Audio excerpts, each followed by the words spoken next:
सुक्खू सरकार को 10 में से कितने नंबर देगी हिमाचल की जनता? इस बार के चुनावों में ही चल जाएगा पता। विधानसभा चुनावों से पहले सरकार का सबसे बड़ा टेस्ट, सत्ता का सेमीफाइनल रणभूमि है तैयार। आज दोपहर करीब 3:40 बजे जब राज्य चुनाव आयोग ने पंचायत चुनावों की तारीखों का ऐलान किया, उसी के साथ हिमाचल प्रदेश की सियासत ने एक नए चरण में प्रवेश कर लिया। पहले से शहरी क्षेत्रों में लागू आचार संहिता पूरे प्रदेश में लागू हो चुकी है। यानी अब ना कोई नई घोषणा, ना कोई उद्घाटन, ना कोई ट्रांसफर। अब सीधा मुकाबला जनता के बीच काम और दावों के दम पर। लेकिन असली कहानी सिर्फ पंचायत चुनावों की नहीं है। असली कहानी उस बड़े राजनीतिक परिदृश्य की है जिसमें नगर निगम, नगर परिषद और पंचायत तीनों स्तरों के चुनाव मिलकर हिमाचल की सत्ता का मूड तय करने वाले हैं। और सबसे अहम, ये चुनाव सिर्फ स्थानीय निकायों के नहीं रह गए हैं, बल्कि 2027 के विधानसभा चुनावों का ट्रेलर बन चुके हैं। अगर नगर निगम की बात करें तो हिमाचल के 4 बड़े शहरी केंद्र धर्मशाला, मंडी, सोलन और पालमपुर इस समय राजनीतिक रूप से बराबरी की स्थिति में खड़े हैं। 2 पर कांग्रेस का प्रभाव, 2 पर भाजपा की मजबूत पकड़, यानी स्कोर 2-2 से बराबर। लेकिन राजनीति में बराबरी कभी स्थायी नहीं होती। हर चुनाव इसे बदलने का मौका होता है। धर्मशाला और मंडी जहां भाजपा ने अपनी पकड़ मजबूत बनाए रखी, वहीं सोलन और पालमपुर में कांग्रेस का प्रभाव रहा। लेकिन इस बार का चुनाव डिफेंस का नहीं, अटैक का चुनाव है।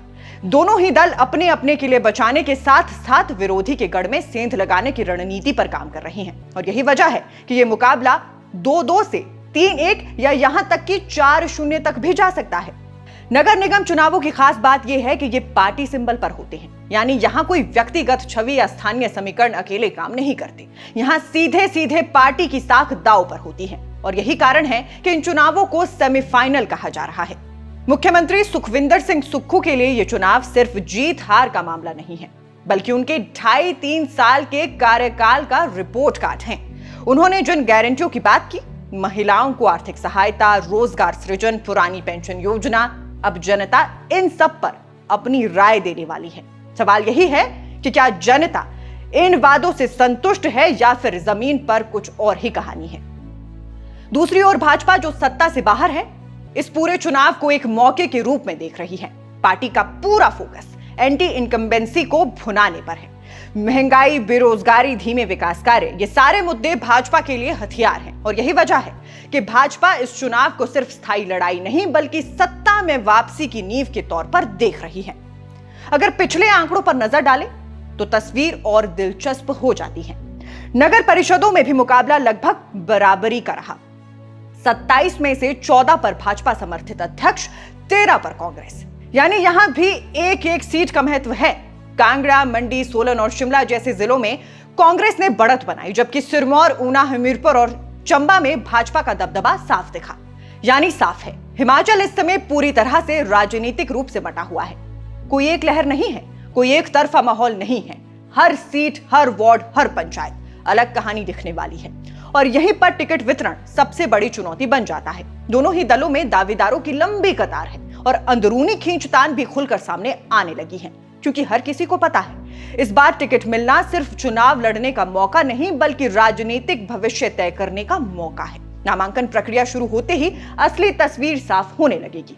कौन मैदान में है, कौन बाहर बैठा है, कौन बगावत कर सकता है, ये सब आने वाले कुछ दिनों में तय होगा। और हिमाचल की राजनीति में बगावत कोई नई बात नहीं है। कई बार एक बागी उम्मीदवार पूरे चुनाव का गणित बदल देता है।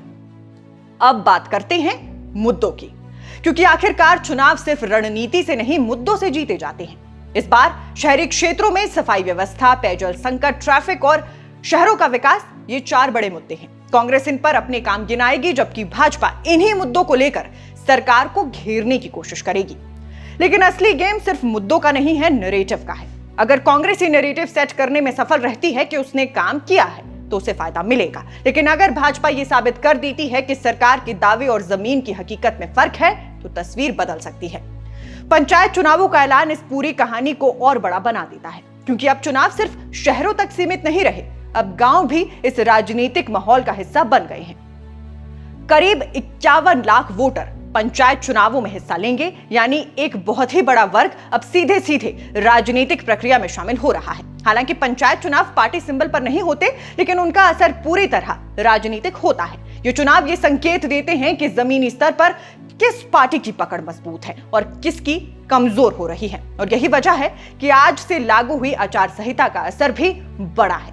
सरकार अब कोई नई घोषणा नहीं कर सकती, यानी अब कोई लास्ट मिनट पॉलिटिकल मूव नहीं होगा। अब जो है वही है और उसी के आधार पर जनता फैसला करेगी। कुल मिलाकर हिमाचल प्रदेश इस समय एक बेहद दिलचस्प राजनीतिक मोड़ पर खड़ा है। एक तरफ सत्ता में बैठी कांग्रेस है जो अपने काम के आधार पर जनता से समर्थन मांग रही है। दूसरी तरफ भाजपा है जो जनता के असंतोष को अपनी ताकत बनाने की कोशिश कर रही है। 4 नगर निगम, दर्जनों नगर परिषद और हजारों पंचायतें, ये सिर्फ आंकड़े नहीं है, ये वो मंच है जहां हिमाचल की जनता अपना फैसला सुनाएगी। और सबसे बड़ा सवाल अब भी वही है, क्या सुक्खू सरकार जनता की उम्मीदों पर खरी उतरी है या फिर जनता बदलाव का मन बना चुकी है?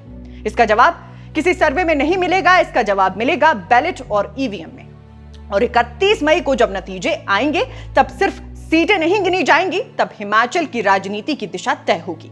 बाकी आप दर्शक बताएं कि आपके इलाके में चुनावों को लेकर क्या हलचल है। कमेंट सेक्शन में आप अपनी राय रखने के लिए स्वतंत्र हैं। अभी इस रिपोर्ट में फिलहाल के लिए बस इतना ही। नमस्कार।